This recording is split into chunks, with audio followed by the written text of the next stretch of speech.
Hey everybody, it's Rory from A&S Gear, and we're going to look at a gun from First Strike today. This is the First Strike Tiberius 9.1. So this is kind of like one of their newer rifle setups. It's in the line of like the CQB and the Elite and the Sniper, but it's built on the 9.1 gun, and you get some accessories to come along with it to make it more of a rifle setup. So it's going to come in this box here. It comes with a nice hard shell case with lots of foam inside of it. We'll open it up so you can see it. And we've already assembled the gun here so you can kind of check it out. We'll look at all the parts. But it's got snaps. It does stand up if you want it to. And it is a nice, rugged, sturdy case. Really nice foam. Thick foam right there. The top side here, you could probably fit something underneath there, whatever. You could probably flip this over and cut this out and put stuff in it if you want. You can hide things in there. And then the gun is going to sit in between this section right here. And then they usually store some stuff underneath in this section. So we've got your feed neck. If you're going to run from a hopper rather than from mag fed, you'd use your hopper attachment here. Various parts. It's got the little plug where you plug the valve inside the body so that you can run a line in through the stock back here. Comes with the red spring. If you're shooting First Strike rounds through the mag, you want to change to the red spring in the mag.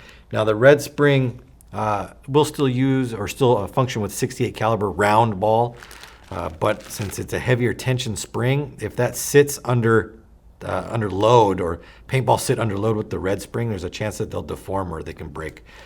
So it will still work though, but definitely use it for First Strike rounds if you are. You got Allen keys, some O-rings, just the normal stuff that you get in a parts kit. Barrel sleeve. Manual that covers all versions of their gun, so it's got them all listed inside of there. And then this box has our flip-up sights that are already installed.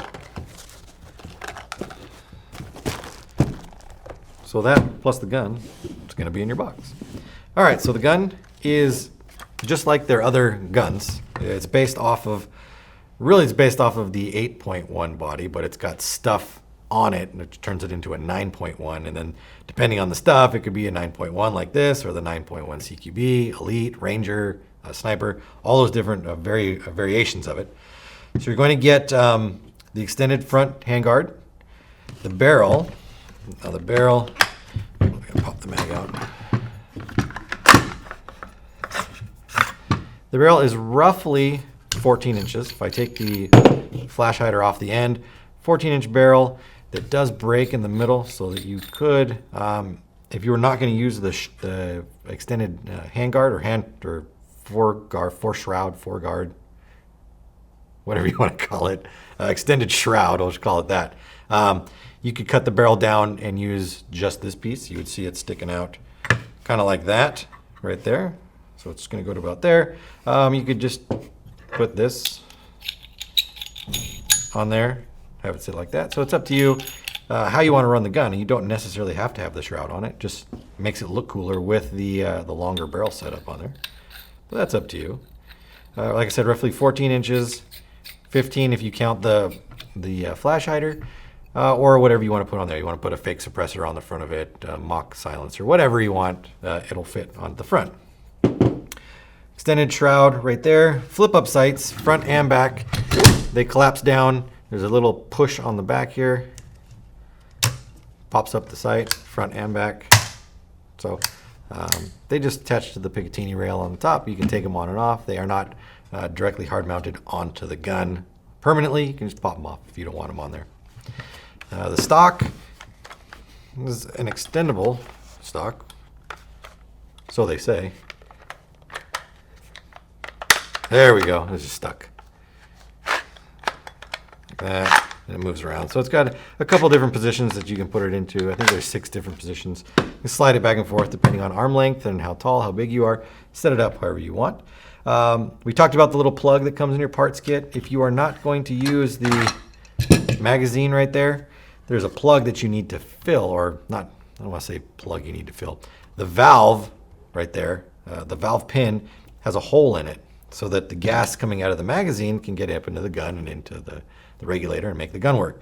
So if you're going to run air from the back, if you don't change out that pin, it's got a hole in it, the air is going to come in and go out the bottom. So you're just going to leak air all day long.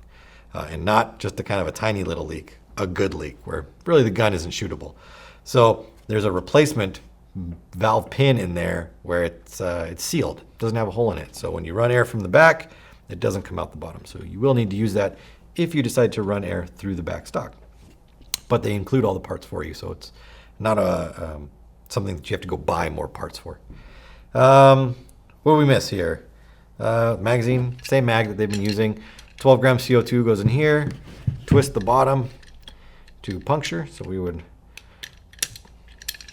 rotate this out like that. It's got this folding piece in there, which is nice.